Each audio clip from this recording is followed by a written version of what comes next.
How do you view the Olympics? The Olympics, I'm not sure. The only thing I'm really worried about with the Olympics is there will be a few really great surfers left out because of the way the qualification process happens. Because look, Brazil's got like 5 of the top 10 guys in the world right now. They're only going to be able to send 2 guys to the Olympics, 2 or maybe 3 maximum. So there might be some people that are worthy being left out, and then the waves might be real small. Japan's a bit tough that time of year. This year, that same week that they're going to run the Olympics next year, had nothing bigger than like waist-high surf. So it could be a real challenge for everyone involved, and I hope that's not the case. And that that brings up the conversation of wave pool technologies. How surprised were you they didn't go that direction? I was pretty surprised. I try not to make too strong of an opinion because I'm part of a company, but and that would look very biased. But at the same time, I thought that we should have had that as a possible way to run in case the ocean wasn't going to provide. So I just think it's a good backup, and we're gonna go to countries. We're going to France. Depending on that time of year, you can get real flat spells in the middle of summer. Maybe they would want to have some kind of wave technology available, whatever it is, but something approved by the IOC. And I thought it would make a lot of sense for Japan because they're such a technologically advanced culture. Mm-hmm. And I just thought, wow, this would be something. They're bringing a new sport in, and they'll present it in a new way. Is kind of was my kind of thinking, but that didn't happen for whatever reason. But what challenges do you think Japan has between now and the games and getting ready for surfing? Figuring out their radiation problem. That's one of them, and making sure we got enough waves to surf. And I don't know. They probably don't want me talking about that, but it's a reality, and it's actually not a laughing matter.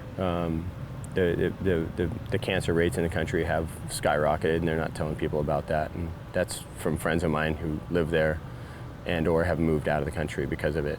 How concerned does that make you? I think it's a huge concern. And for surfers, the Taiji Cove, where they round up the dolphins and either kill them or sell them to amusement parks, is another issue.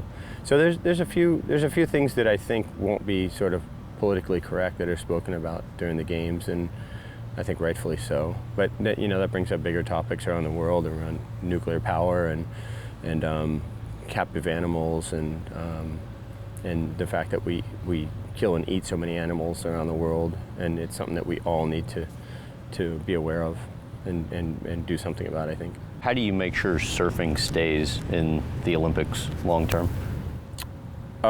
We just hope for good waves. If the waves are good, we'll put on a good show. It's pretty much that simple. But with the wave technology, it would be kind of a given. Not unlike the whitewater kayaking. They build a very structured course, and they control the water flow exactly, so it's exactly the same for everybody. And I think that's maybe a structure that, as far as these wave technologies are concerned, it works really well, potentially for the Olympics. I think it's kind of a no-brainer, really. What would it mean to you to represent your country in the Olympics? Should I qualify? If I do qualify, I think it'd be great. I'd love to, but it's not a shoo-in. I have to work. I have to do well the back half of this year, and ultimately it may come down to a choice or a pick between myself and John Florence, who's our 2-time and reigning world champion. Well, Medina is the reigning now, but John won the year prior, and he was in the lead this year till he got injured. So I think it's only right that John's in the Olympics, and we'll see if I can figure it out too. What about the games do you think you'd most enjoy? The camaraderie of all the countries, meeting all the different people around the world. Just being at the ISA Games last week and surfing with people from Afghanistan and Iran and all through the Middle East. That's the one thing, we hear so much, and I would say most of us, probably including myself, are pretty uneducated truly about the real issues in that part of the world. And when you see people surfing together, it kind of eliminates all that. It really disarms everybody. Like, we're all out there doing the same thing, not unlike music.